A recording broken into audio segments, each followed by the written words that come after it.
Bonjour à tous. Bienvenue à la première matinale en visioconférence de l'IREPS.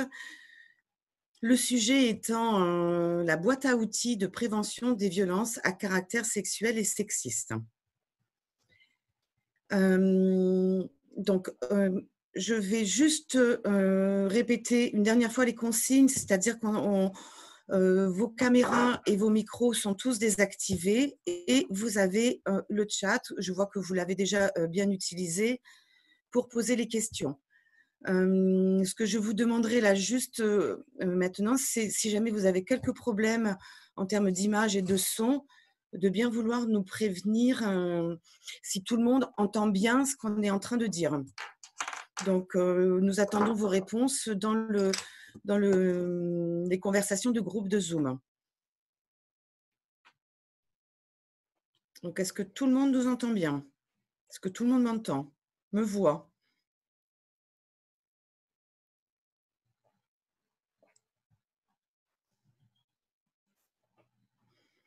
OK. Tout est bon, pas de souci.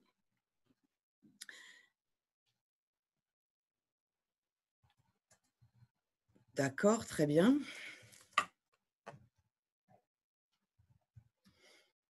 Donc c'est parfait. Je vois que ça a l'air d'être parfait pour tout le monde. S'il y a quelqu'un qui m'entend pas, c'est vraiment le moment de le dire parce que comme ça permettra de faire dernier petit réajustement.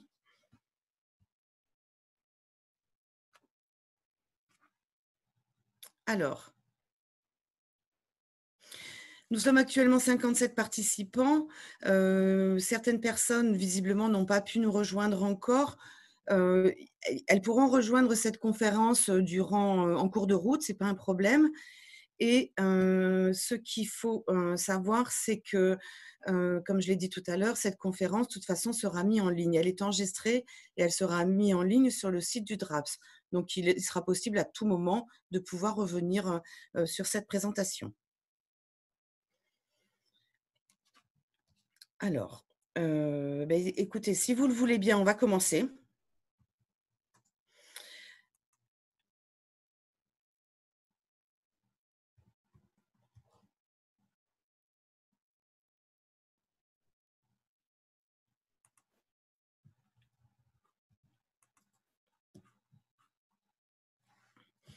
Donc, bienvenue à cette matinale de la recherche.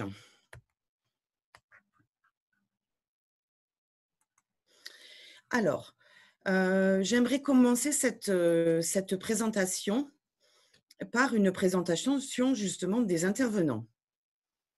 Donc, autour de la table, nous avons aujourd'hui 3 intervenants du CRIAVS, soit le Centre de ressources pour les intervenants auprès des auteurs de violences sexuelles Languedoc-Roussillon, soit le docteur Lacambre, psychiatre, coordinateur du dispositif, Madame Prudhomme, psychologue, référente de prévention, et Madame Piazza, psychologue. Nous avons pour animer cette présentation 3 modérateurs de l'IREPS Occitanie.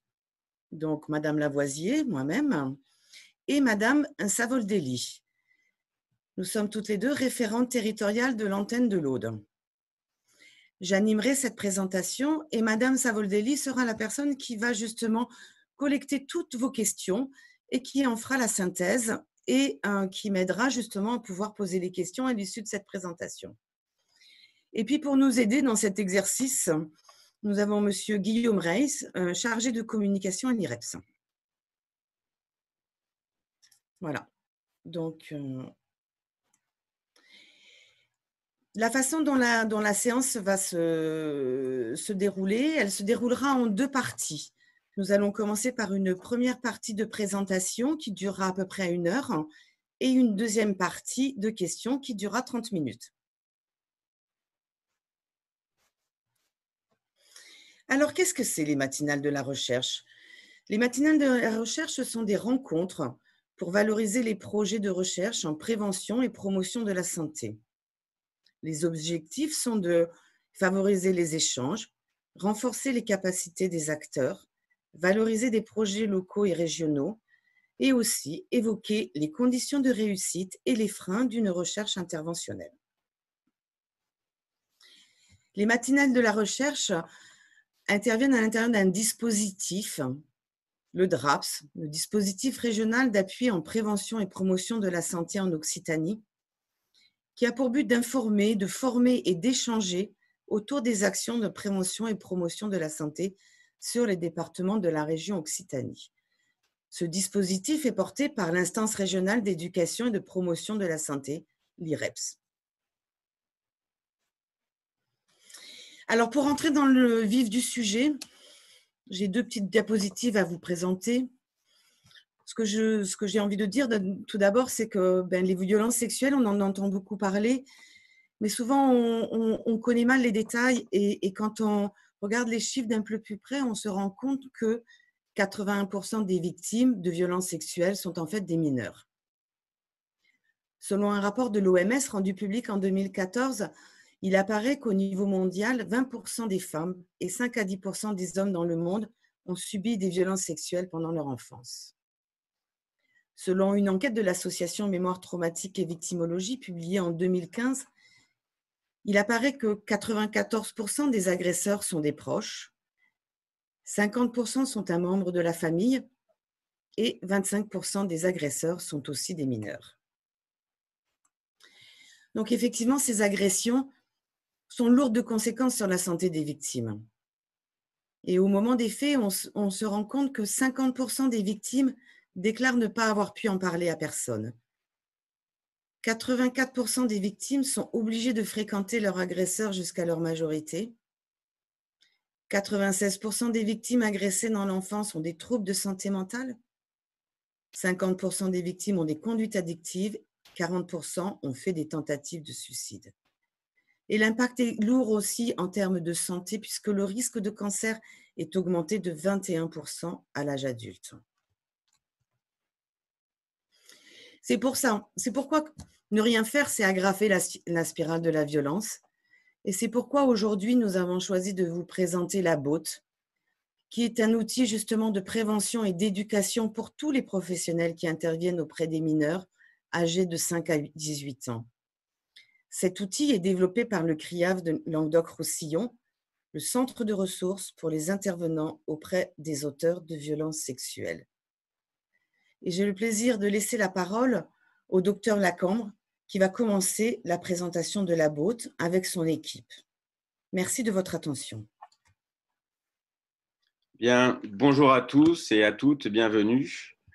Nous allons tenter de vous présenter notre travail qui a débuté il y a maintenant une dizaine d'années à partir d'un constat. Et je vais d'abord dresser avec vous le constat sur cette boîte à outils et comment nous avons structuré ce projet avec une courte introduction d'une dizaine de minutes. Ensuite, je laisserai la parole à Cindy Prudhomme qui va vous présenter toute la méthodologie. Et puis ensuite, Morgane Piazza vous présentera les potentialités en termes d'adaptation en fonction des publics et des terrains d'intervention. Je voudrais remercier aussi en introduction l'ARS Occitanie, l'IREPS Occitanie et le DRAPS qui nous propose et qui organise cette session qui favorisera, j'en suis sûr, les échanges. Nous resterons à votre disposition. Vous aurez les coordonnées du CRIAS à l'issue de la présentation et nous sommes disponibles tout au long de l'année, bien évidemment, pour tenter de répondre à vos questions. Le contexte international, Elisabeth Lavoisier l'a évoqué, mais pour résumer les choses, c'est un problème de santé publique universel. Donc, ce n'est pas juste une préoccupation de pays riches, et je dirais même à l'inverse. On sait que sur les situations de crise sanitaire, écologique, économique ou humanitaire, les violences sexuelles augmentent. C'est le principal contributeur à la charge mondiale de morbidité. Donc, c'est vraiment un problème de santé publique. Et nous avons simplement pensé qu'en agissant à la source, c'est-à-dire dès le début, on pourrait réduire ce poids et cette mortalité autour de l'émergence de troubles psychiatriques secondaires, dépression, suicidalité, addiction, mais aussi de troubles physiques, vous l'avez mentionné, 20% de cancers. Mais par exemple, sur les pathologies auto-immunes, il semble qu'il y ait un lien solide et étroit entre des agressions sexuelles subies et l'apparition plus tard à l'âge adulte de certains troubles auto-immuns. Le contexte national, vous avez différentes sources. Tout à l'heure, on évoquait des chiffres de 25% d'auteurs mineurs. Si on regarde les chiffres de la délinquance, c'est encore pire. On est autour de 80% d'auteurs de violences sexuelles sur mineurs qui sont eux-mêmes des mineurs. Donc 40% d'auteurs mineurs sur les violences sexuelles, 80% de victimes mineures, ce qui est encore une fois pour nous la désignation de la cible d'intervention en termes de prévention, à la fois primaire, secondaire et tertiaire. C'est-à-dire qu'il faut agir sur les enfants sans se tromper. Il ne s'agit pas juste de leur donner les moyens de crier très fort non en cas de menace. Il faut leur donner des outils de compréhension, d'analyse, de jugement, de discernement pour leur permettre de devenir ni auteur ni victime. Donc, les femmes et les enfants sont les premières cibles, mais les enfants sont des cibles de prévention pour ne devenir ni victimes ni auteurs.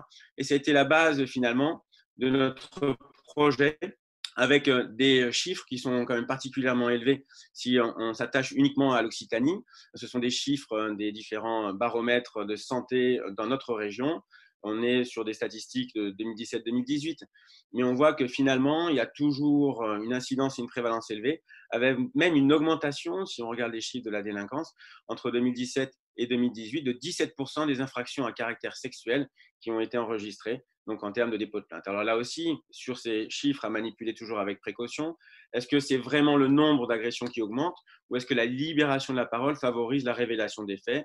Nous ne savons pas, mais nous pensons qu'il faut donner les outils aux enfants pour pouvoir éviter des actions et des agressions subies ou agies, mais aussi favoriser la révélation de ces agressions ou de ces violences. Concernant les marqueurs indirects, puisqu'on évoquait les conséquences des violences sexuelles sur des pathologies, des troubles psychiatriques, mais aussi somatiques, on voit que la détresse psychologique dans la population générale en Occitanie concerne au moins 17% de la population, que les addictions sont aussi un problème relativement important en Occitanie, et toujours des chiffres élevés de dépression et de suicide.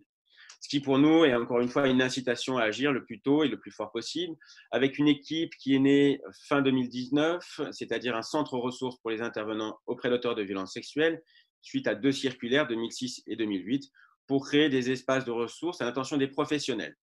Théoriquement, les centres ressources n'ont pas vocation à proposer du soin, mais sur Montpellier, nous avons d'emblée adossé une consultation avec une file active d'environ 400 patients annuels en 2019. Nos missions autour de l'animation de réseau, en particulier santé-justice, mais aussi de professionnels, de l'information tout au long de l'année avec un centre de documentation, des supports papier mais aussi virtuels, un soutien permanent aux professionnels, beaucoup de recherche et de la prévention. Concernant la prévention, nous avons d'emblée, dès 2009, essayé de réfléchir à la construction d'un projet pertinent au sein d'une organisation qui est pour nous cette filière de psychiatrie légale, qui est aujourd'hui structurée avec 3 équipes. Une équipe en prison, où nous prenons en charge des personnes qui ont déjà réalisé des passages à l'acte, alors des mineurs à partir de l'âge de 14 ans, maison d'arrêt, mais aussi beaucoup de majeurs qui auraient aimé pouvoir disposer de soins en amont. Une unité de soins intensifs de psychiatrie qui accueille des patients en soins sous contrainte à l'hôpital de la Colombière. Et ensuite, notre CRIAVS à l'hôpital La Péronie, donc avec des consultations, mais aussi des ressources que nous mettons à disposition, comme cette boîte à outils que nous avons élaborée à partir de 2009 sur la base d'un constat. D'abord, aucun outil consensuel, validé, transversaux, qui permettrait d'avoir une intervention globale, générale et générique. Pas assez de formation satisfaisante sur cette spécificité des violences sexuelles, en particulier concernant les mineurs. Pas d'outils de prévention transversaux, ciblés et adaptés aux populations.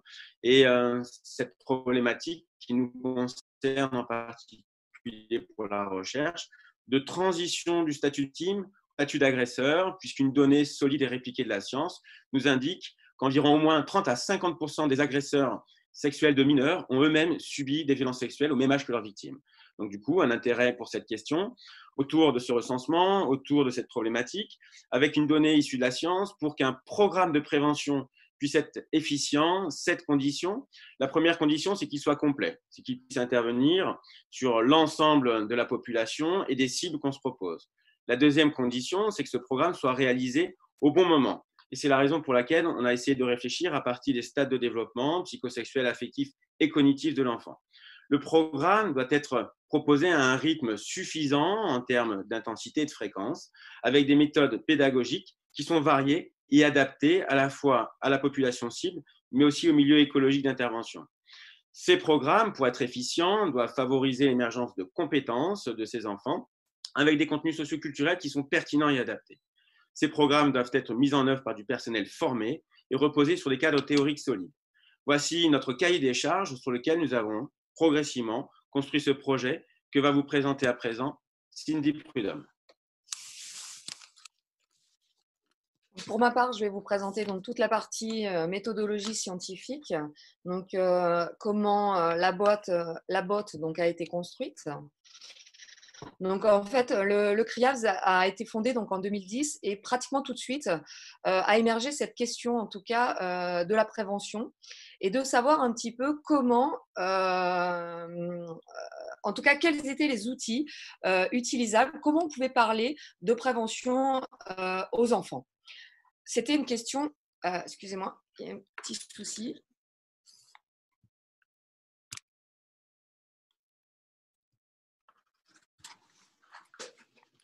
Donc, comment on pouvait parler aux enfants et moi, il me semblait en tout cas qu'il y avait suffisamment d'outils existants pour parler de violences sexuelles et sexistes aux enfants, donc aux tout jeunes.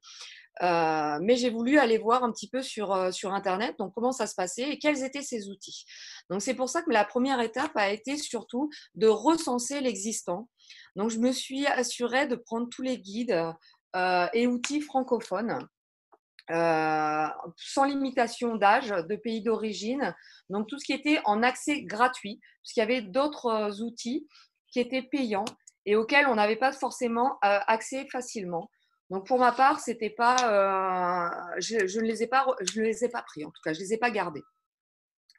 Donc, je me suis assurée aussi de traiter tout ce qui était prévention des violences sexuelles et sexistes, donc impliquant des mineurs, puisqu'il y avait d'autres projets qui impliquaient des femmes adultes principalement, certains des hommes, mais beaucoup plus rares.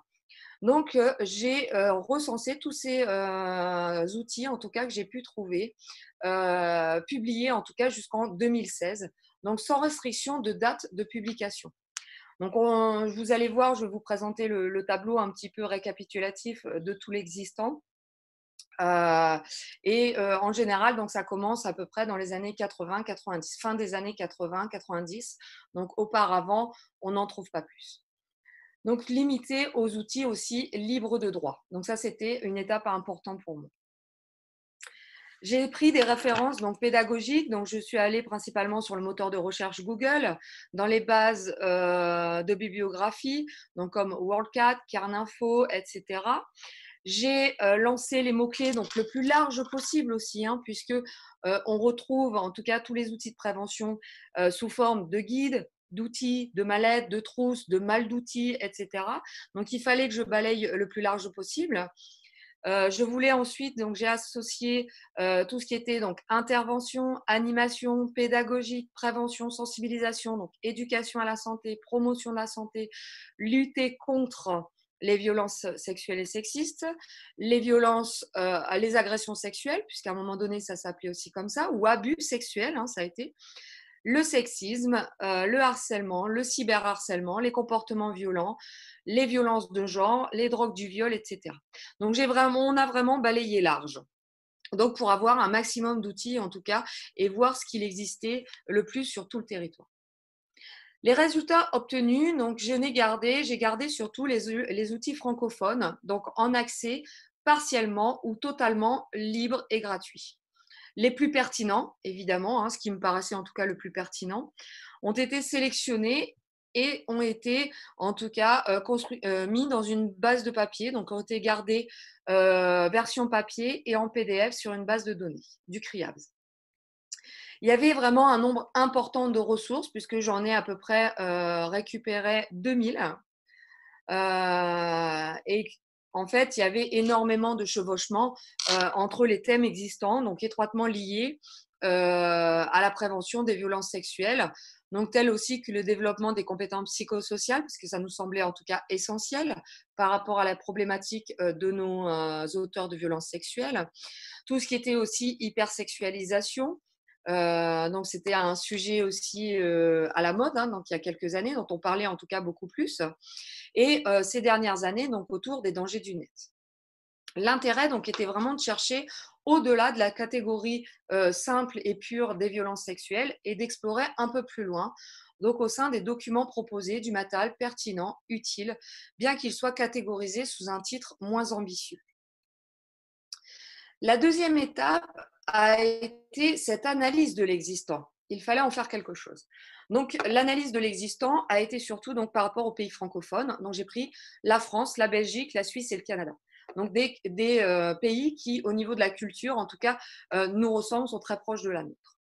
Les dates de parution, donc, je les ai mis aussi dans ce tableau, hein, par forme de chronologie au niveau de la progression dans l'histoire de la prévention, hein, et par ordre donc, de publication.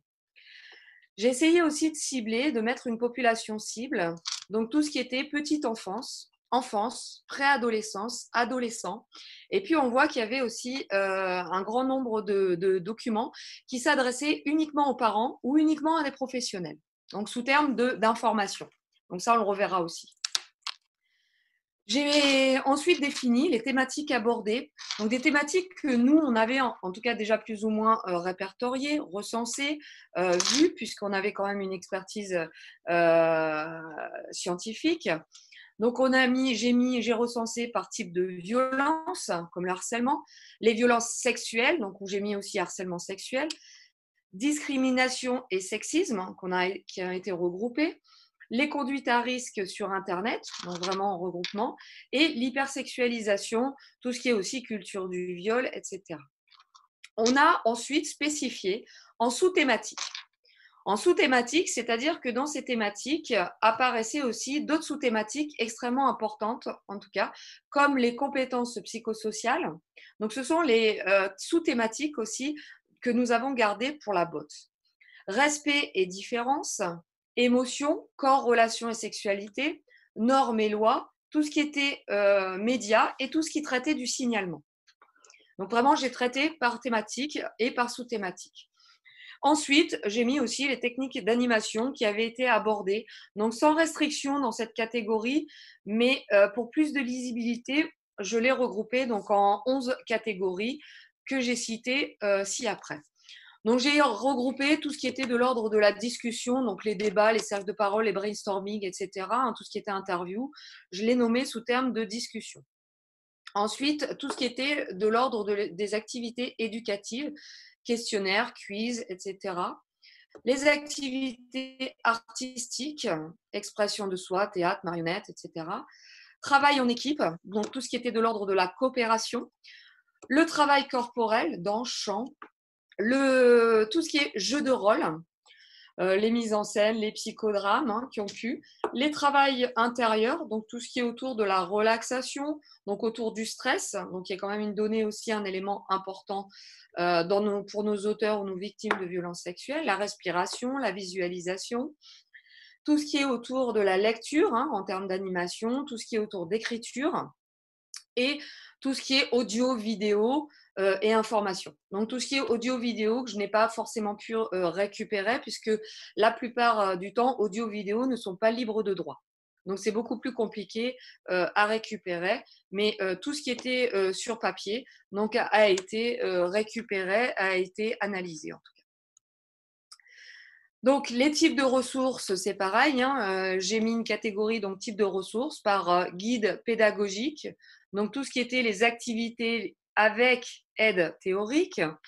Les guides méthodologiques, où vous aviez l'ensemble des méthodes de recherche scientifique ou théorique. Les ouvrages et tout ce qui était fiches activités. Donc, parfois, on trouve des ouvrages, parfois, on trouve des fiches activités, parfois, on trouve un ensemble, donc vraiment des guides entiers avec des fiches activités et la théorie qui va avec. Ensuite, ce qui m'intéressait aussi de savoir, c'est si ces fiches activités, si ces outils, en tout cas recherchés, avaient été évalués. Pour la plupart, en effet, donc j'ai travaillé sur l'évaluation. On retrouve plusieurs types d'évaluation. Souvent, en effet, ils sont restrictifs. Hein, on voit évaluation. Ce qui est intéressant d'aller voir, c'est s'il y a un indicateur donc de satisfaction. L'indicateur de satisfaction, on va le trouver en général de l'ordre de est-ce que vous avez été satisfait? Donc, on demande aux participants s'ils ont été satisfaits de ces outils, de cette activité qui a été faite avec eux. Donc, l'animateur récupère et c'est ce qu'on appelle l'indicateur de satisfaction. Moi, ce qui m'intéressait le plus, en tout cas, c'était ce qu'on appelle l'indicateur de résultat et d'efficacité. Donc, j'ai recensé aussi tous les outils qui avaient eu en tout cas cet indicateur de résultat et d'efficacité. Donc, on verra, hein, je vous montrerai le tableau tout à l'heure pour vous montrer que c'est relativement rare quand même dans les autres pays. Donc, voici le tableau en tout cas qui a été récupéré. Donc, qui a été en tout cas analysé avec tout ce que je viens de vous dire. Donc, ces pays, France, Canada, Belgique, Suisse, ont été répertoriés. Donc, avec en France, évidemment, le plus grand nombre d'habitants, la Suisse, le plus petit. Mais en termes de superficie, le Canada est bien plus grand. Pourtant, on peut s'apercevoir que le nombre de programmes par million d'habitants est bien plus important en Belgique qu'au Canada ou en France. Quand on regarde en France, hein, c'est 0,62%. Donc, ce qui est quand même très peu au final. Les premières parutions, on peut s'apercevoir aussi, vous pouvez vous apercevoir que les premières parutions sont venues au Canada, puis après en Belgique et enfin en France. Donc, ça a été un retardement. Donc, ça a été en lien aussi avec les épisodes médiatiques quand même, et principalement avec l'affaire Dutroux dans les années 96, et ensuite avec le procès Dutroux. Donc, il a fait quand même grand bruit et qui a eu un impact sur la prévention. Quand on regarde les cibles, au final, les cibles, en Belgique et en Suisse, ils s'intéressent quand même à la petite enfance au niveau de la prévention des violences à caractère sexuel et sexiste. Là, je spécifie. Vous pouvez voir qu'en France, le plus gros pourcentage reste autour des professionnels. C'est-à-dire qu'on leur apporte, pour la plupart, une information théorique. Ça s'adresse au final très peu à la petite enfance, à l'enfance, à la préadolescence, aux adolescents, et comme on peut le constater, encore moins aux parents. On a très très peu accès aux parents, alors qu'au final, au Canada, il s'adresse quand même beaucoup aux parents, beaucoup aux professionnels, mais au final, beaucoup aussi à l'adolescence et aux préadolescents, voire à l'enfance. Mais vous voyez très peu à la petite enfance. Donc, c'est à réfléchir aussi, encore, en tout cas, de pouvoir travailler sur la petite enfance. Au niveau des programmes spécifiques aux violences sexuelles, donc vraiment quand elles s'adressent purement aux violences sexuelles, donc avec dans le titre violences sexuelles, et qu'il n'y a que ça, on voit que le Canada et la Suisse ont davantage développé ce type de programme. Quand on parle de programmes multifactoriels, c'est-à-dire qu'ils s'adressent aux violences sexuelles, mais à travers des activités, au travers des compléments transversales, en tout cas une multiplicité transversale, on s'aperçoit que le Canada, la Belgique et la Suisse s'appuient en effet sur des connexions et sur des complexes de façon transversale, comme le développement des compétences psychosociales, par exemple, ce que ne fait pas du tout la France. Au niveau des types et des guides pédagogiques et des activités, là aussi, on retrouve encore le Canada, la Belgique et la Suisse avec des guides pédagogiques associés à des fiches activités. Nous, on reste toujours en France sur des guides méthodologiques, donc à titre informatif. J'ai recensé donc le nombre de fiches activités. On retrouve encore une fois le Canada et la Belgique avec énormément de fiches activités, donc en direction des enfants et des adolescents. Quand on regarde donc l'évaluation au niveau du pourcentage, on se rend compte qu'en effet, l'évaluation, c'est souvent des évaluations de satisfaction. Donc, voir si les enfants et les adolescents ont été satisfaits de ce qu'ils ont pu apprendre. Donc, c'est évidemment que ces évaluations sont importantes, mais ne sont pas suffisantes. Donc, au regard de ça, l'indice de résultats, donc on peut s'apercevoir qu'il y a très peu, voire quasiment pas, d'outils d'évaluation qui ont été évalués. La troisième étape a été de créer, d'adapter les animations, des activités en fonction des thématiques et des tranches d'âge. Évidemment qu'on n'avait pas du tout, on ne peut pas distribuer les mêmes activités à des enfants de 5 ans qu'à des enfants, qu'à des adolescents de 18 ans. Donc, on a créé un CROP, un comité de réflexion aux outils de prévention, constitué de professionnels donc exerçant auprès de populations mineures dans différents champs. Donc, on s'est assuré aussi d'avoir un large spectre. Le champ éducatif, social, sanitaire et judiciaire. Donc, vraiment pour balayer large. On s'est rencontrés une fois toutes les 6 semaines. Donc, tout ça depuis à peu près 2012. Donc, après qu'on avait en tout cas balayé tout l'existant. On a créé avec eux donc, les définitions des thématiques choisies. On a choisi les activités présélectionnées, donc il ne servait à rien en tout cas de recréer des activités quand on savait qu'il y en avait autant qui avaient déjà été faites et des activités qui étaient très bien faites. Donc l'objectif de ce CROP, de ce comité de réflexion, était de choisir les activités les plus pertinentes en fonction donc, des âges des enfants et du développement psycho-affectif et sexuel de ces enfants. Au besoin, nous avons créé aussi avec ce comité des fiches activités s'il n'y en avait pas. Par exemple, au niveau de l'empathie, au niveau de l'emprise, par exemple, il n'y avait pas de fiches existantes. Donc, on en a créé. La quatrième étape était d'expérimenter et d'évaluer la boîte à outils. On avait besoin de savoir, en tout cas, sur le terrain, comment ça se passait. Donc, on a essayé d'expérimenter le plus possible leurs propriétés selon des critères stricts, en tout cas d'évaluation. Donc, ces évaluations, évidemment, de satisfaction, mais aussi des évaluations d'impact. Donc, on a essayé aussi d'avoir une évaluation, une expérimentation, pardon, la plus diversifiée possible. Donc, en ce qui concerne l'expérimentation, nous avons expérimenté dans des ITEP, dans des IME, avec des enfants de la PJJ, dans des classes relais, dans des CLIS, dans des écoles maternelles et primaires, donc en population donc générale, et dans des collèges et lycées privés aussi de Montpellier.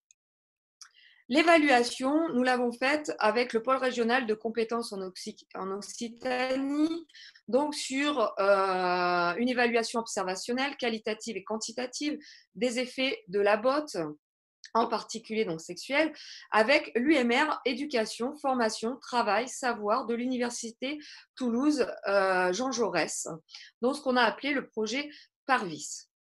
L'objectif de la recherche, donc sur le plan qualitatif, était de mettre en évidence les gestes professionnels, la conceptualisation de leurs actions, des intervenants et les usages développés de l'instrument.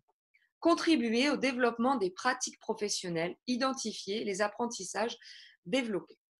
Sur le plan quantitatif, il s'agissait cette fois de mesurer la différence des scores obtenus aux évaluations avant et après l'intervention, en utilisant des échelles validées, adaptées à la dimension travaillée.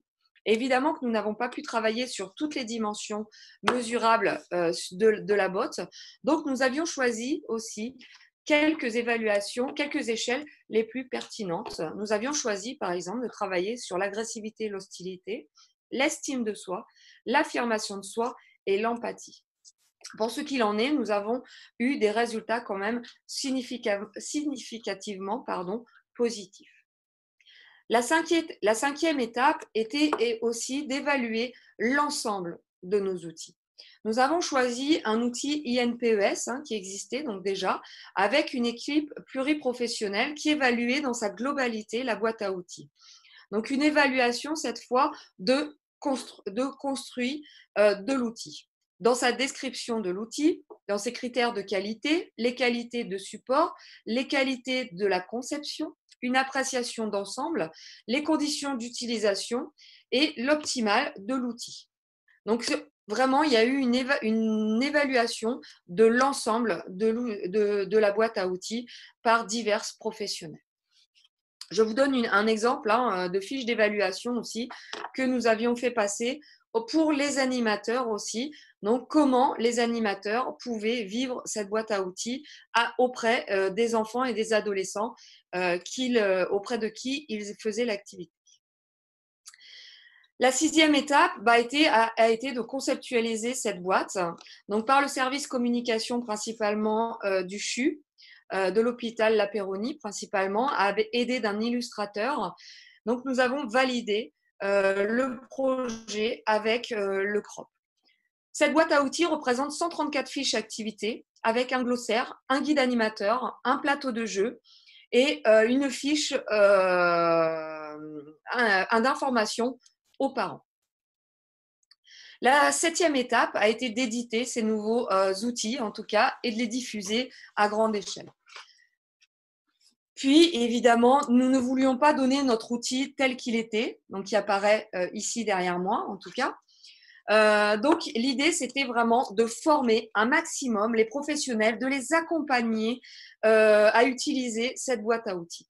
Donc, depuis septembre à peu près 2016 à décembre 2019, nous avons commencé à former un maximum de professionnels. Donc, vraiment sur demande. Donc, à travers plusieurs villes, et à travers aussi les DOM-TOM, puisque nous sommes intervenus au niveau du CRIAVS de l'île de la Réunion, par exemple, dans différentes institutions. Il y a environ à peu près 400 bots qui ont été distribués à ce jour et à peu près plus de 300 personnes professionnelles qui ont été formées.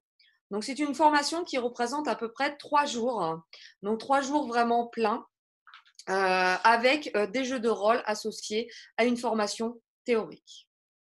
La 9e étape, cette dernière étape dans laquelle nous voulons en tout cas passer, c'est cette formation en e-learning, une version numérique avec laquelle nous travaillons avec Calimedia, que nous avons donc commencé à mettre en place et qui sera effective dès septembre prochain.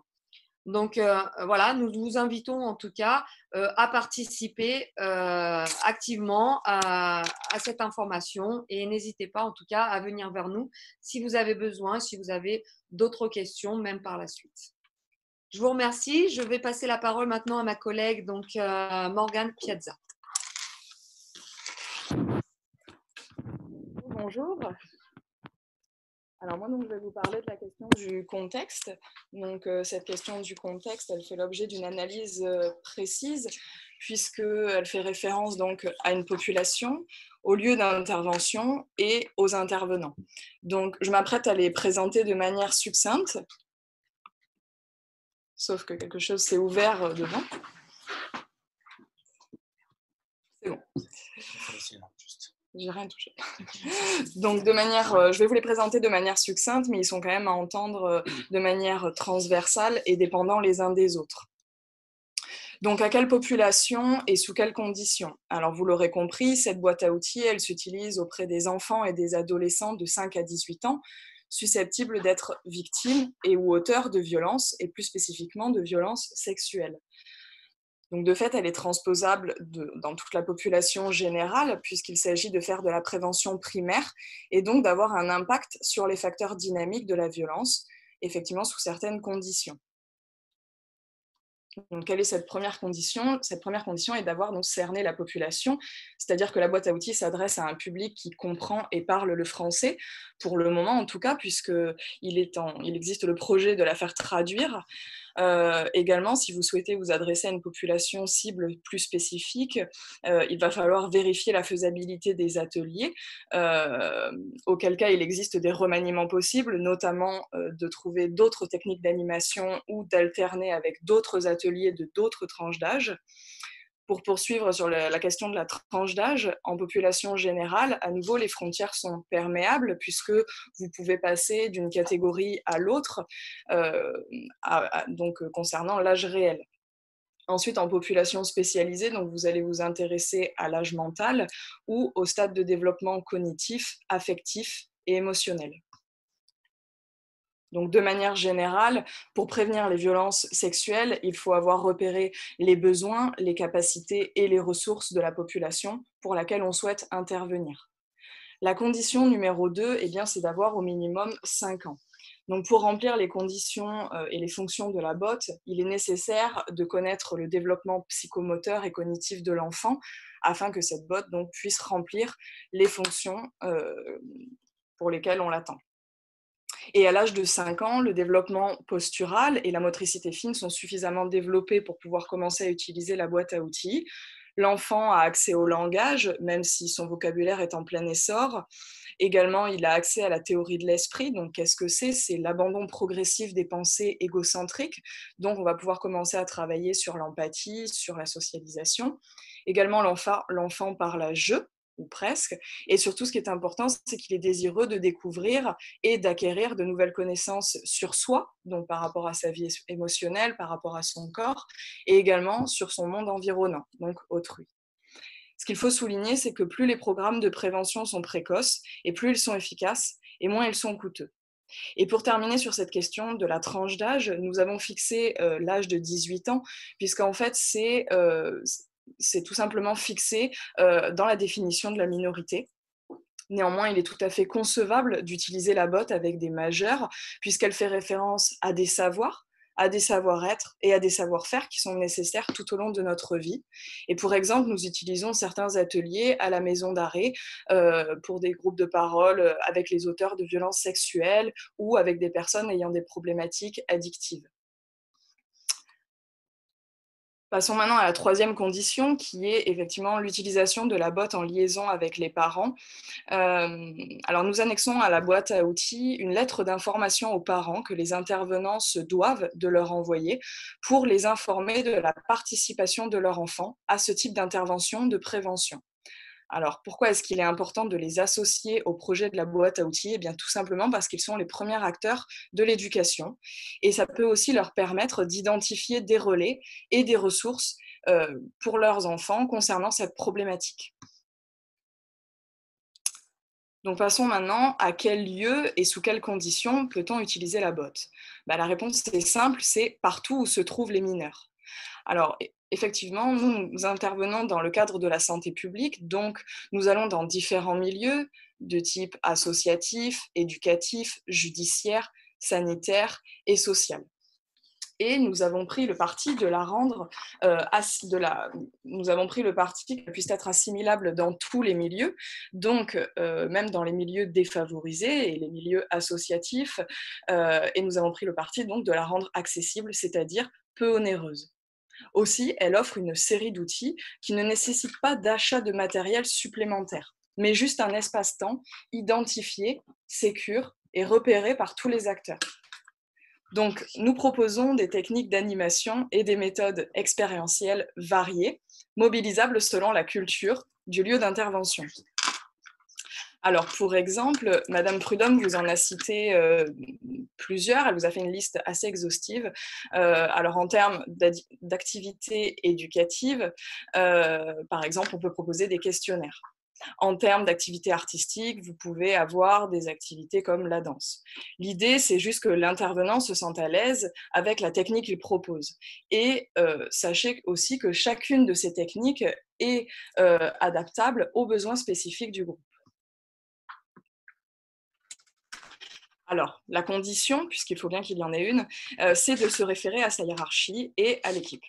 Donc, c'est-à-dire qu'il faut que la hiérarchie ait un positionnement clair concernant ses missions, ses objectifs et ses priorités, puisqu'en effet, c'est un plan d'action qui va s'inscrire dans le projet de l'établissement.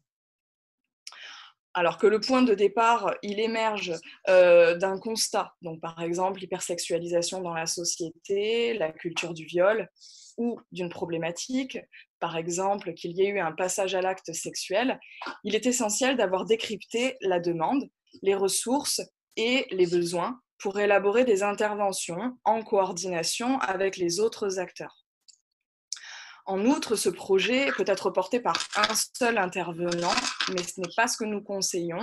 Nous préconisons plutôt que le projet soit porté par 2 intervenants différents en termes de sexe, d'âge et de profession, puisque la manière d'aborder les sujets est sexuée.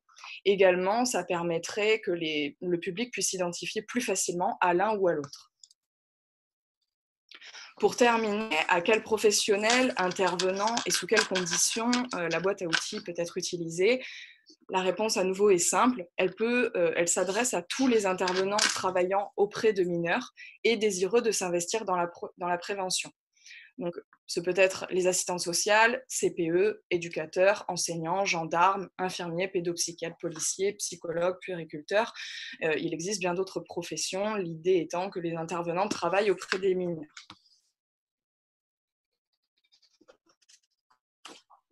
Alors, unique condition, effectivement, la formation. Donc, il est primordial d'avoir été formé à l'outil pour pouvoir utiliser l'ensemble des potentialités de la boîte, donc de la boîte à outils, qui ne représente pas juste une succession d'outils et d'activités. Donc, le but de cette formation, ma collègue vous l'a expliqué, actuellement, il y a 3 jours en présentiel et prochainement, il y aura une formation en e-learning, complétée également d'une journée en présentiel. Alors, le but de cette formation, c'est d'apporter aux intervenants donc, un savoir, par exemple des connaissances sur le développement psycho-affectif et sexuel de l'enfant, par exemple des définitions sur la violence psychologique et sexuelle.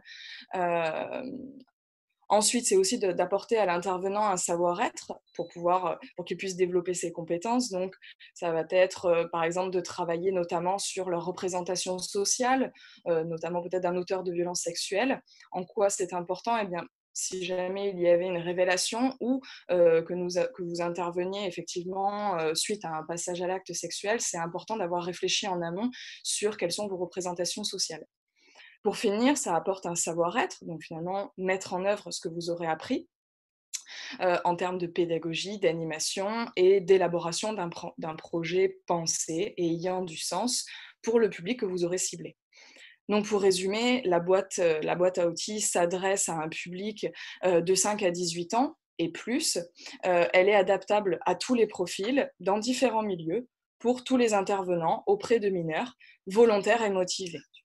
Donc, nous vous remercions pour votre attention et nous allons à présent laisser la parole à Elisabeth Lavoisier, au docteur Lacambre.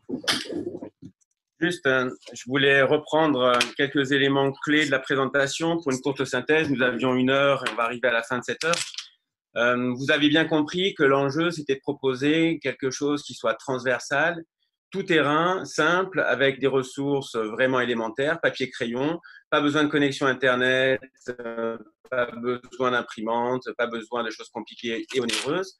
Donc, pas réinventer la roue, puisqu'il y avait déjà beaucoup d'outils à disposition, d'outils francophones validés, parfois évalués, qui nous ont permis de faire ce recensement. Donc, la première étape, ça a été cette espèce d'audit, j'allais dire francophone à l'international, de tous les outils disponibles validés. La création de ce comité de réflexion d'outils de prévention avec des partenaires essentiels comme la PMI, comme le SODED, le Conseil général, le rectorat de l'Académie de Montpellier, le réseau Filado, la protection judiciaire de la jeunesse via Voltaire, et puis le feu IREPS aussi 34, avec lequel on avait pu d'emblée constituer ce groupe de professionnels de la prévention pour pouvoir structurer étape par étape cette boîte à outils avec 4 tranches d'âge, donc d'abord les 5-7, puis les 8-10, les 11-13 et les 14-18, 4 tranches d'âge qui vont bénéficier chacune de 5 thématiques. On le sait, et ça a été là aussi validé depuis longtemps, que la meilleure prévention passe par l'amélioration des compétences psychosociales, c'est la première thématique, avec près d'une vingtaine de sous-thématiques. Ensuite, la notion de respect de différence, c'est la deuxième thématique. Les notions de relation et sexualité, la troisième thématique. La quatrième thématique autour du virtuel au réel. Et là, on sait aujourd'hui en France, 50% des enfants de 11 ans ont déjà vu des images pornographiques sur Internet. Et la dernière catégorie concerne la compréhension et le respect de la loi. Donc, les outils existants, la structuration avec les 4 tranches d'âge et les 5 catégories pour proposer un produit final de 134 fiches intervention avec un guide animateur, un glossaire, une fiche d'information auprès des parents, des protocoles et des procédures de signalement, puisqu'on a pu constater que certaines activités favorisaient la révélation de faits anciens ou antérieurs. Donc, il s'agit que les professionnels soient aussi très clairs sur les procédures de signalement auprès de l'autorité compétente. Et puis enfin, des fiches d'évaluation des interventions et des activités, avec la dernière perspective qu'a évoquée à la fois Cindy Prudhomme et Morgane Piazza autour du développement d'un accès à la formation e-learning qui sera disponible à partir du mois de septembre pour 7 modules de e-learning compétentiels, j'insiste, pour pouvoir réellement éprouver la construction et la mise en œuvre de ces interventions ciblées de prévention. Vous dire enfin que l'utilisation est très simple et chaque professionnel doit pouvoir se l'approprier pour utiliser finalement, j'allais dire, l'essence et l'esprit de la boîte à outils, soit de manière ponctuelle, mais on le sait que pour obtenir un effet, il s'agit de répéter, raison pour laquelle on peut, tout au long du parcours scolaire ou sinon de développement psychosexuel, affectif et cognitif de l'enfant, proposer la répétition d'interventions adaptées en fonction du niveau d'âge, alors j'allais dire d'âge de développement, pas forcément d'âge biologique. Morgane Piazza vous l'a resignalé tout à l'heure, on peut intervenir dans des ITEP avec des enfants qui ont un âge biologique de 15, 16, 17 ans, mais un âge de développement autour de 7-8 ans. Et dans ce cas, on utilisera les fiches d'intervention 7-8 ans. Et puis ensuite, au cours de ce développement, répéter ces interventions en les évaluant avec un projet de recherche collaboratif autour des utilisateurs de la boîte à outils. Et nous l'espérons, une communauté d'acteurs de prévention efficaces autour de cette prévention de ce problème de santé publique sur la question des violences à caractère sexuel et sexiste.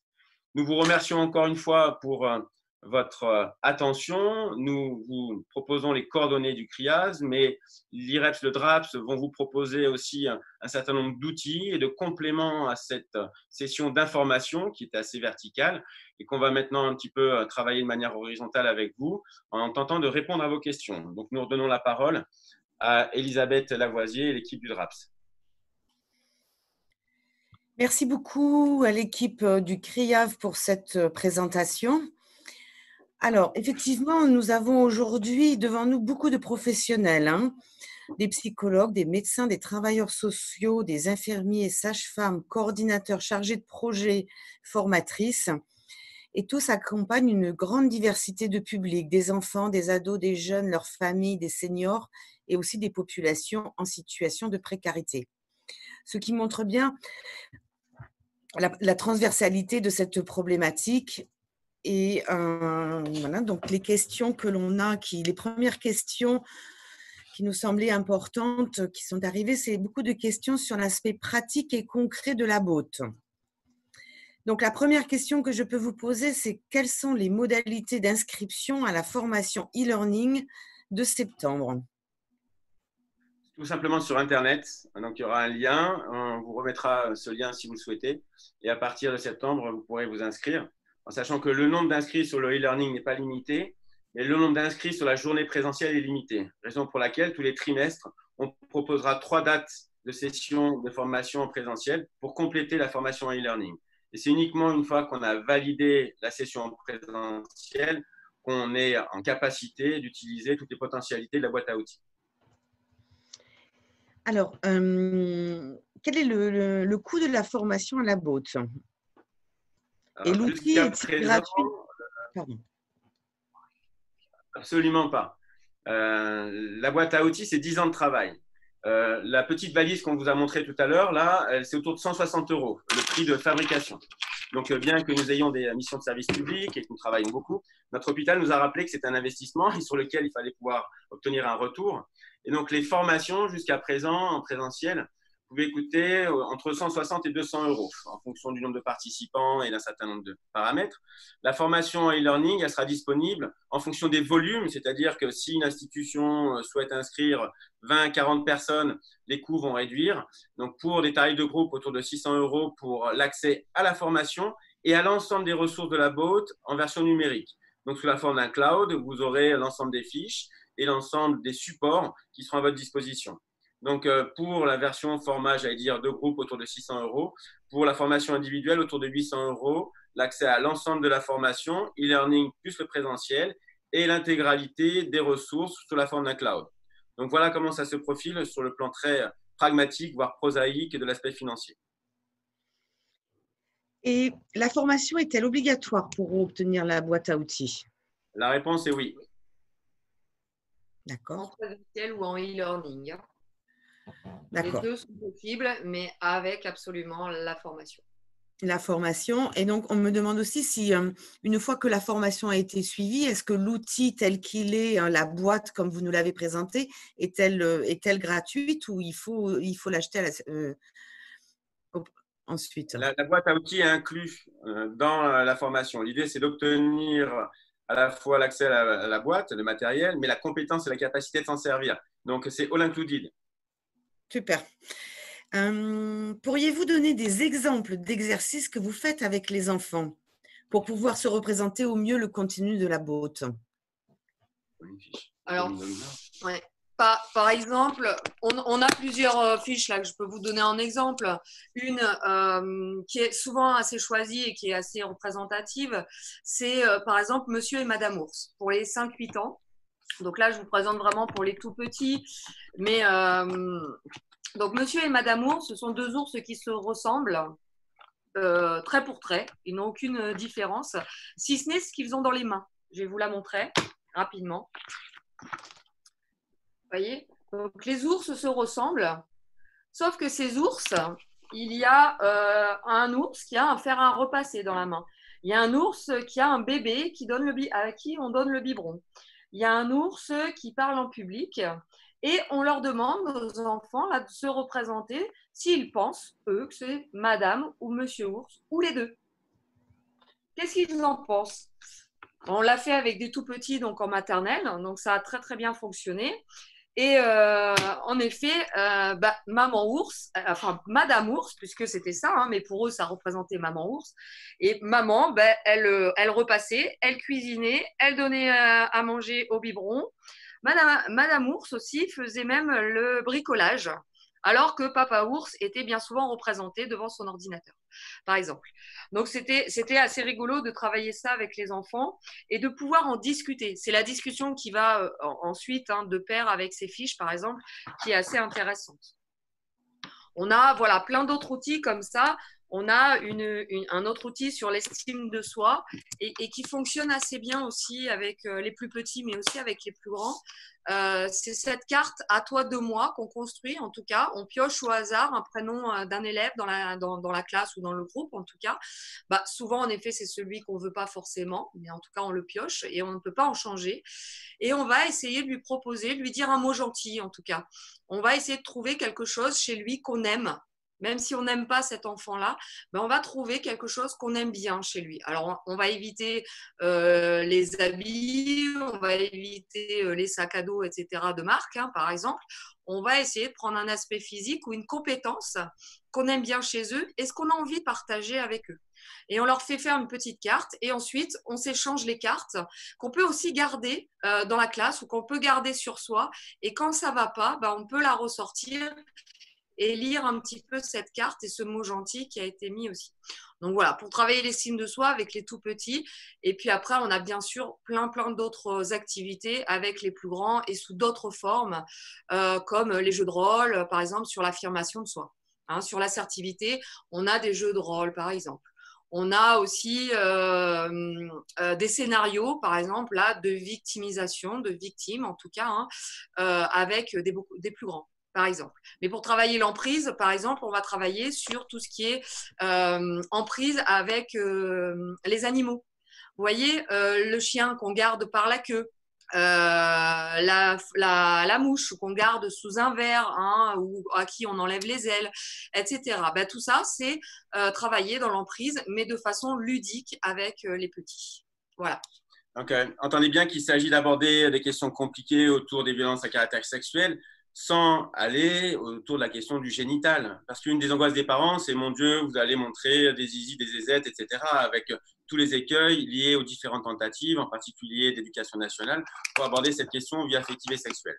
Donc, on doit, et de manière efficace, aborder la question des violences sexuelles en visant des paramètres qui sont des facteurs de protection et aussi des facteurs de risque. Et c'est comme ça qu'on a structuré et construit la boîte à outils sur ces facteurs de risque identifiés qu'on va essayer de réduire et les facteurs de protection qu'on va essayer de développer, de renforcer, comme par exemple autour des compétences psychosociales.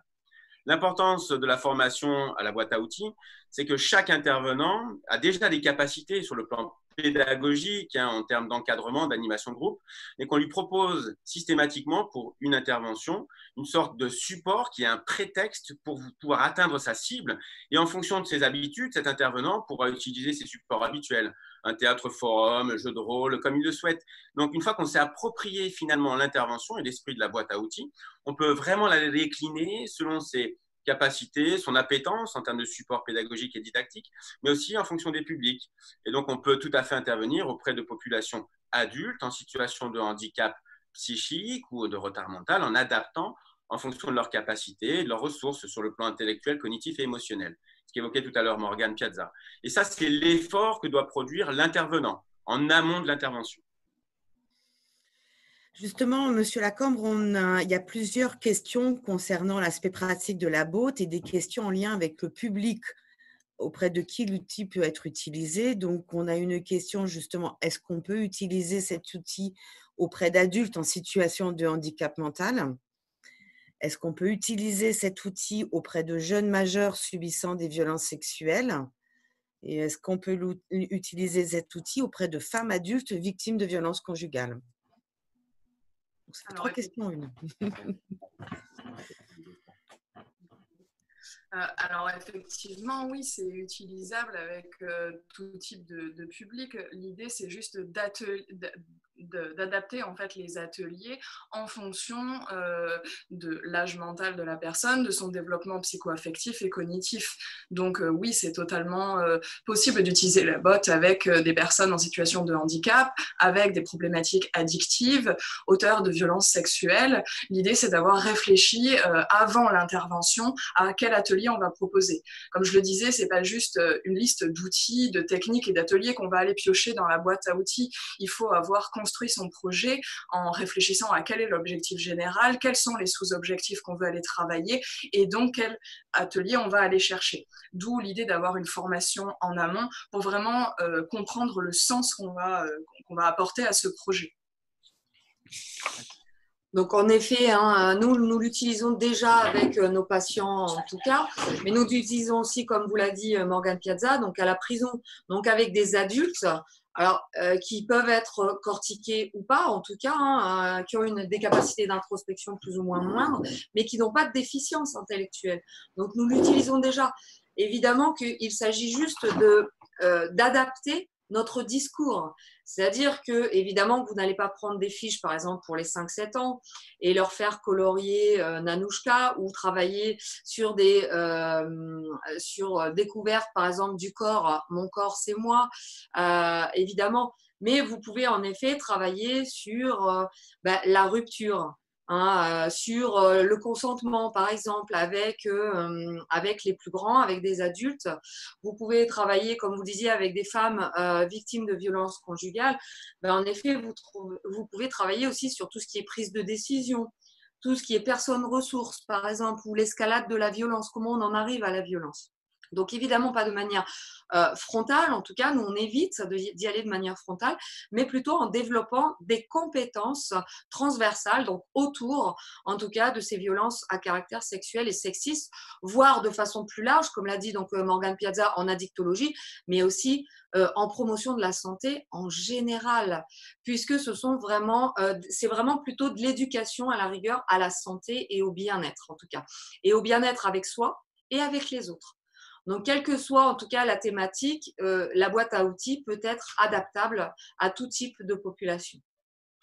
Et pour terminer sur la question de la pertinence de l'utilisation auprès de victimes, moi j'attirerai votre attention sur le risque de réactivation traumatique et la dysrégulation émotionnelle. On peut utiliser les fiches pour les 14-18 ans avec un public adulte sans aucun problème. Mais en fonction de l'outil, en fonction, par exemple, on a des petits scripts avec une petite histoire qu'il va falloir démêler ou sinon mettre en scène, ça peut susciter une réactivation d'un trauma ancien, même chez les adultes, en particulier lorsque l'agression est relativement récente, où il y a une réactivation d'une agression. Et dans ce cas, c'est la capacité de l'intervenant de gérer finalement ce moment émotionnel et voir cette rupture, si je puis dire, dans le contact et les interactions de la personne en souffrance. Raison pour laquelle aussi, on a rajouté une petite icône sur les fiches qui favorise la révélation des faits, donc des fiches à manipuler avec précaution et qui nécessitent vraiment du côté de l'intervenant une attention particulière. Donc, vous voyez ici, vous avez le sommaire avec les fiches intervention. Et par exemple, ici, taquiner ou harceler chez les 8-10 ans favorise la révélation de faits. Sexting, vous voyez, pour les 11-13 ans, favorise la révélation. Malhonnête, cybersexe pour les 14-18, favorise la révélation de séquences de victimisation antérieure. Donc là, encore une fois, c'est la raison pour laquelle on insiste sur la formation. Il s'agit d'être très solide sur sa capacité à gérer pendant une activité la révélation de faits. Ça peut être très compliqué. Hein. Ce n'est pas juste un enfant qui dessine quelque chose de bizarre.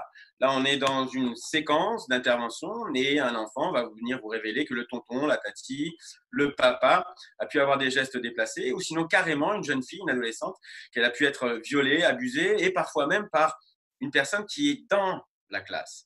Donc, c'est la capacité, encore une fois, de l'intervenant à pouvoir gérer, réagir de manière adaptée, à la fois dans l'instant T, sur cette régulation émotionnelle, mais aussi sur le plan juridique en termes de responsabilité. Et c'est la raison pour laquelle on a ajusté aussi la séquence de formation en renforçant cette dimension, puisqu'on avait pu constater, avec un peu de surprise et d'effroi, que bon nombre de professionnels de l'enfance n'étaient pas tout à fait clairs sur la question du secret, du signalement et des procédures de signalement pour protéger ces enfants victimes. Tout à fait, merci beaucoup pour ces précisions. Et effectivement, là, on voit bien toute l'importance effectivement de la formation, d'être bien formé pour pouvoir accueillir les paroles des enfants, des adolescents, même des adultes. On a une nouvelle question justement concernant la formation en présentiel. On me demande quel est le nombre maximum de participants pour ces formations. Alors, en général, le nombre maximal, c'est à peu près 20, aux alentours de 20. Quand on en a entre 10 et 15, c'est encore beaucoup mieux. Parce que, voilà, on peut assimiler, on peut faire des jeux de rôle, on peut vraiment bouger les choses. Donc, c'est beaucoup mieux. Mais 20, c'est le maximum. Et alors, pensez-vous que 3 jours suffisent pour pouvoir apprendre justement à accueillir ces témoignages? Attention, ce n'est pas 3 jours de formation à l'utilisation de la boîte à outils. Hein. Ce n'est pas 3 jours de formation au recueil du témoignage de l'enfant. Ce n'est pas pareil. Il ne faut pas se tromper d'objectif. Vraiment. La boîte à outils, ce n'est pas un outil d'accueil de la parole de l'enfant. La boîte à outils, c'est une boîte à outils de prévention primaire, secondaire et tertiaire des violences à caractère sexuel et sexiste. Ce n'est pas pareil. Tout à fait. Donc, en fait, ce que vous voulez dire, c'est qu'effectivement, il y a cette boîte à outils, donc c'est 3 jours pour apprendre l'utilisation de la boîte à outils. Et il est nécessaire que les professionnels aient avant une formation au préalable pour pouvoir justement travailler sur comment on accueille les paroles des victimes. Cette boîte à outils ne fera pas ce… Pas forcément, parce que l'objectif de la boîte à outils, ce n'est pas de recueillir la parole de l'enfant. Encore une fois, il ne faut pas se tromper en effet d'objectif. L'objectif, c'est on est en prévention normalement primaire, voire secondaire ou tertiaire, hein, on est d'accord. Il peut y avoir des révélations. Mais l'objectif de la boîte à outils, ce n'est pas les révélations. C'est de faire, en fait, c'est d'utiliser cette boîte à outils avant qu'il y ait des enfants victimes ou auteurs. C'est ça l'idée, c'est vraiment de partir du principe qu'il n'y a ni enfant auteur ni enfant victime. Bien sûr, quand il y a des révélations, il faut pouvoir accueillir. Donc, si vous complétez cette formation à travers d'autres formations, quelles qu'elles soient, hein, même celle du CRIAS, puisqu'on a quand même beaucoup de formations au niveau du CRIAS, vous trouverez notre catalogue sur le site du CRIAS d'ailleurs, n'hésitez pas. Moi, je vous invite vraiment à venir compléter. Maintenant, cette formation, elle balaye tous les champs, en effet, plus ou moins des violences sexuelles et sexistes. Donc, du sexting tel qu'on a parlé tout à l'heure, à l'hypersexualisation, par exemple, au comportement sexuel problématique des enfants de 0 à 12 ans. Évidemment qu'en 3 jours, on ne peut pas balayer complètement tout ce champ-là. Il nous faudrait bien plus que ça. Donc, mais n'hésitez pas, nous aussi, on est là. On donne notre email pour que vous puissiez aussi, en cas de souci, nous interroger. On existe, on est là, on fait des supervisions. Donc, on peut toujours superviser un cas compliqué avec vous, mais ce n'est pas l'objectif de la boîte à outils.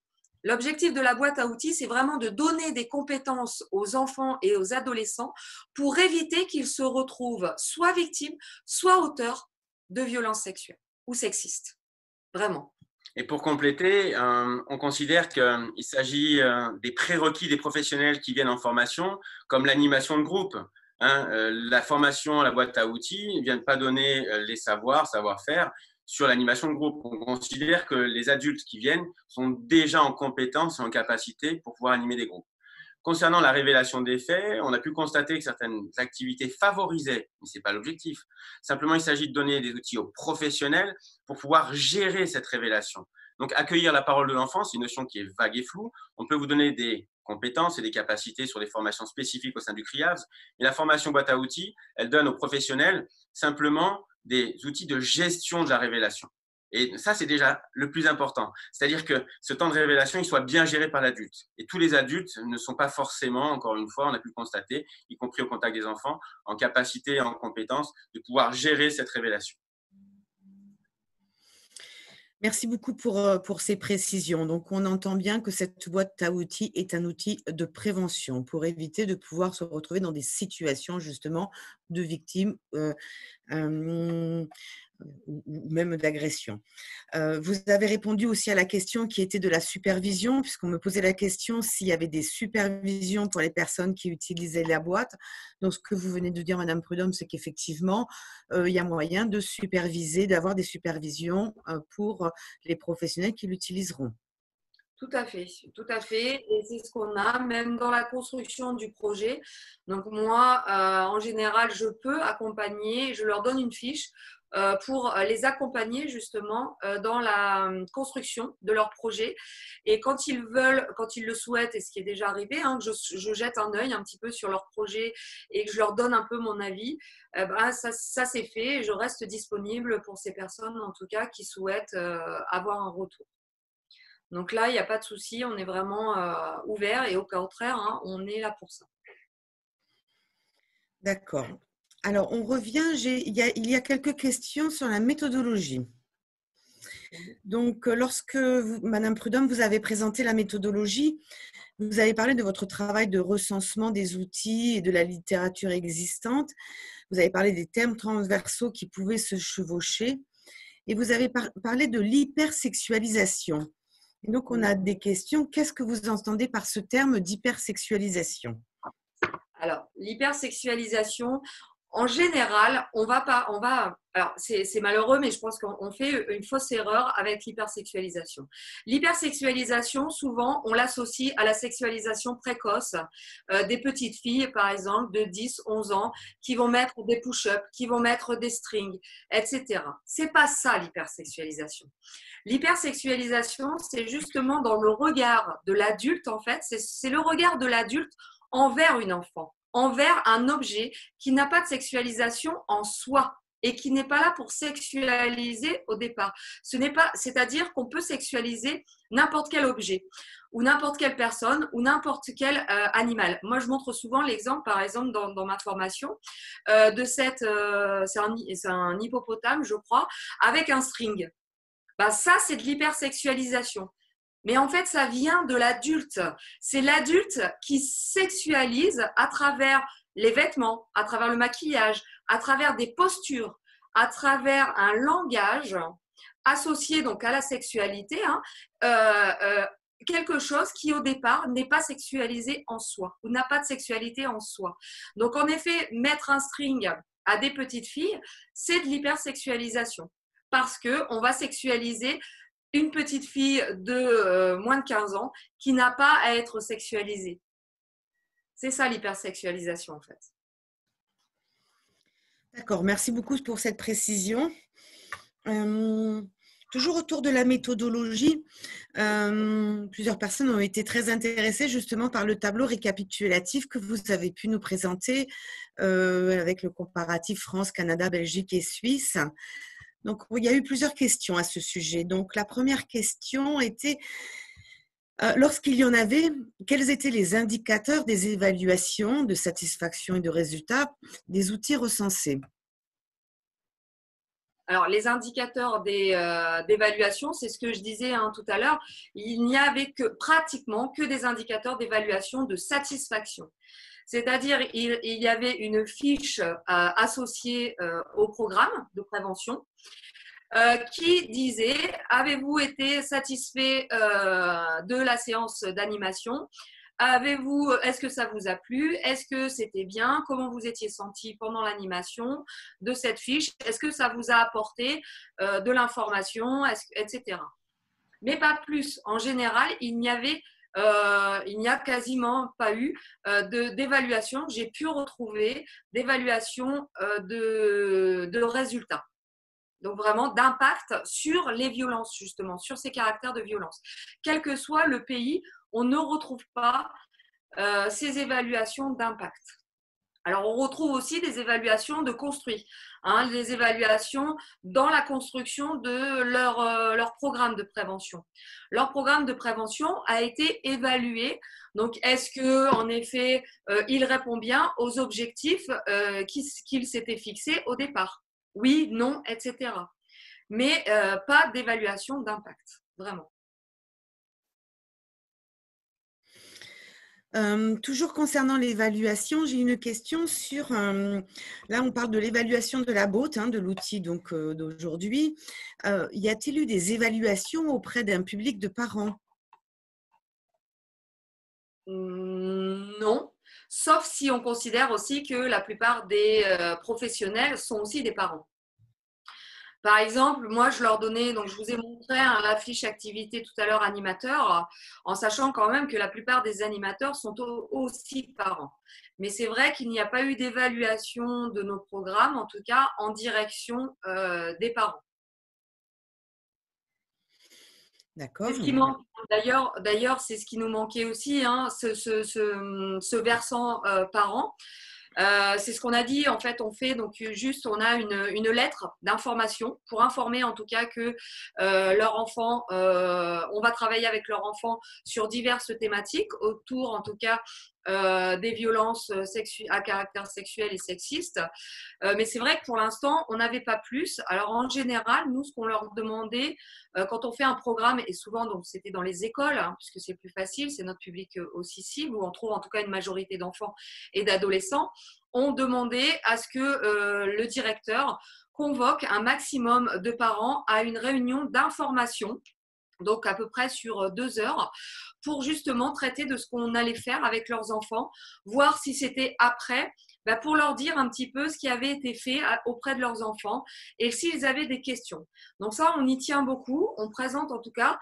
Et là, dans un troisième temps, et ce qu'on va faire, parce que c'est ce qui manque, et ce qu'on a commencé à faire, on écrit un livret. Donc, j'ai commencé à écrire un livret pour informer, en tout cas, pour tenir informés les parents des violences à caractère sexuel et sexiste et de tout ce qui va autour, en tout cas, et du développement principalement psycho-affectif et sexuel de leur enfant et des questions qu'ils pourraient se poser.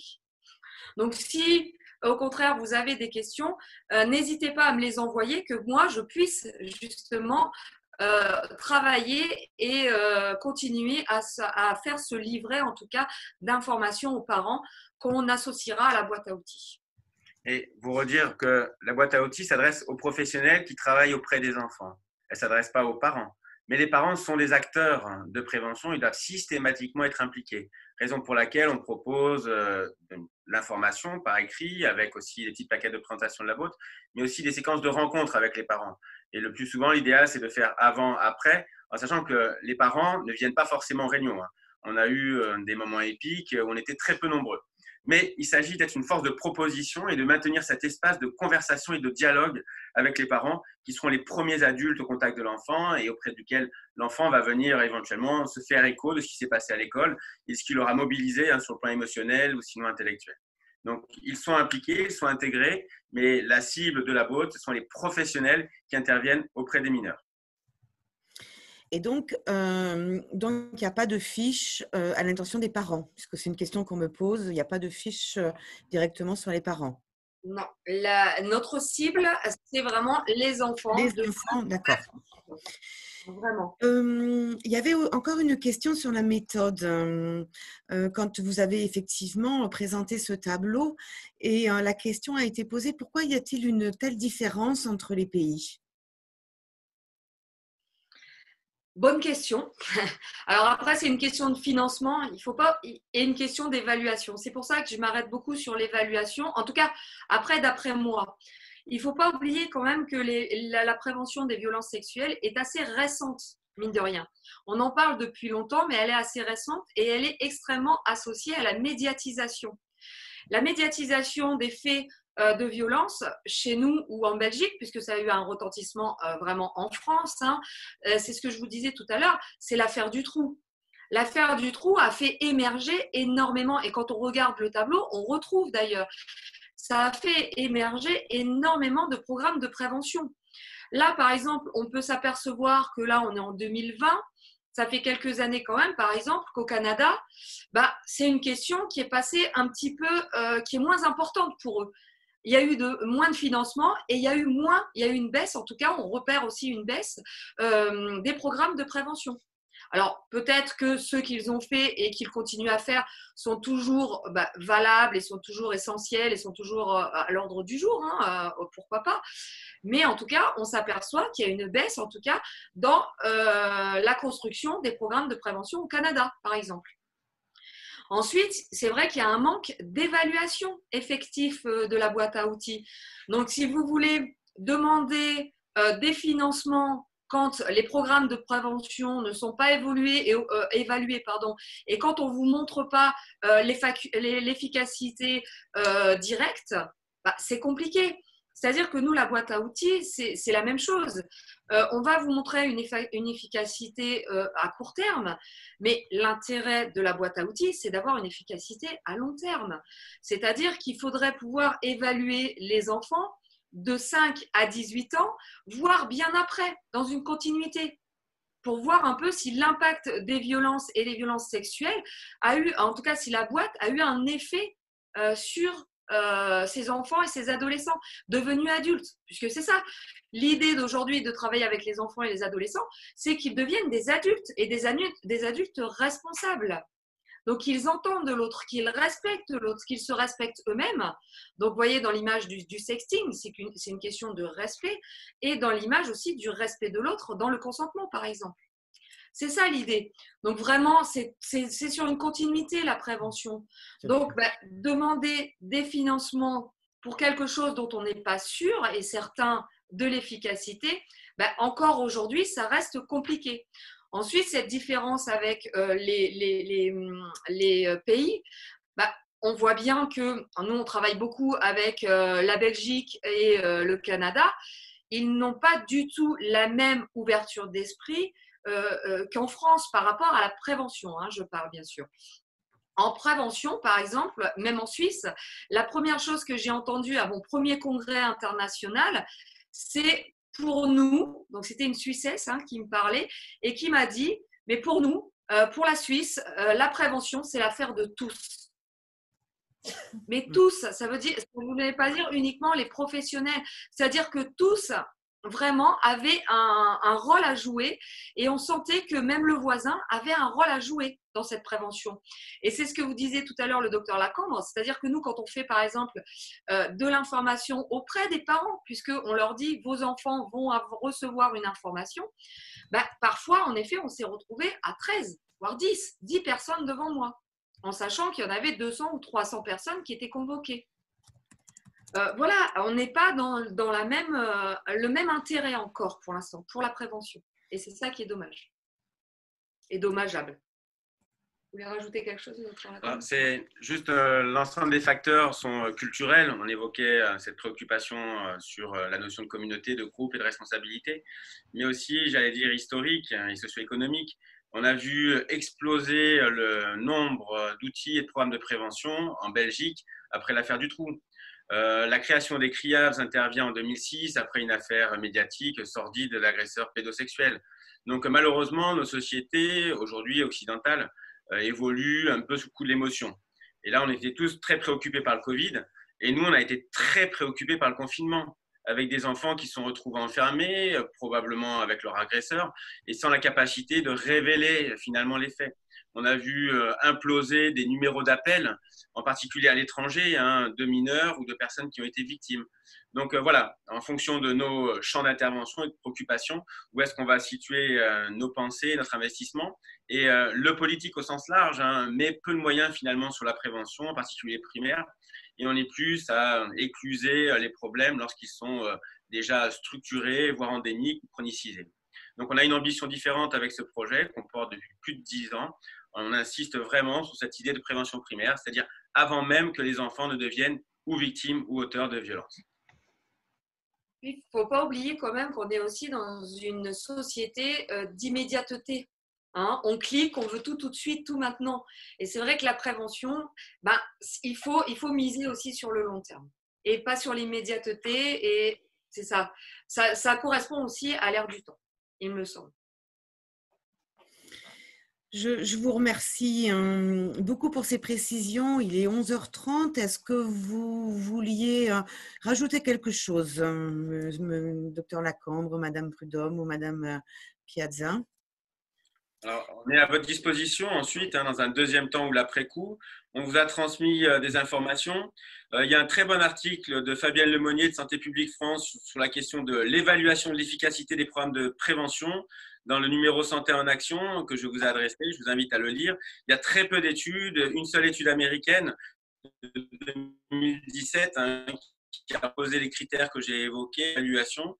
On est sur des projets d'évaluation de la boîte à outils en partenariat avec le rectorat d'académie, avec un programme hospitalier de recherche, un financement de 300 000 €. Mais encore une fois, on a des difficultés à obtenir les moyens finalement déjà de mettre en œuvre ce projet, mais derrière de pouvoir l'évaluer. Donc on est toujours aussi à la fois sensible et attentif à vos suggestions pour pouvoir avancer dans la continuité de cette perspective de la prévention et en fédérant le plus d'acteurs possible autour de ces interventions. Merci beaucoup, docteur Lacambre. Alors, comme je l'ai dit tout à l'heure, il est 11h30 et il me semble que nous avons balayé l'ensemble des questions des participants. Je tiens à vous remercier, à remercier toute l'équipe du CRIAV pour cette présentation et aussi à tous les participants pour les échanges, pour les questions qu'ils ont pu poser. Je trouvais ça très, très intéressant. En espérant que ce genre justement de présentation puisse servir chacun de vous et puisse mettre effectivement encore plus en lumière l'importance effectivement de la prévention primaire, notamment autour des violences sexuelles et sexistes. Je vous remercie à tous. Et en espérant vous revoir très bientôt. N'hésitez pas donc à consulter les sites du DRAPS si vous voulez revoir cet enregistrement et pour aussi avoir accès à tous les articles et les liens qui nous ont été fournis par le CRIAV pour plus d'informations et pour un complément d'information. Voilà, je vous remercie à tous. Merci à tous. À bientôt. Au revoir. Au revoir.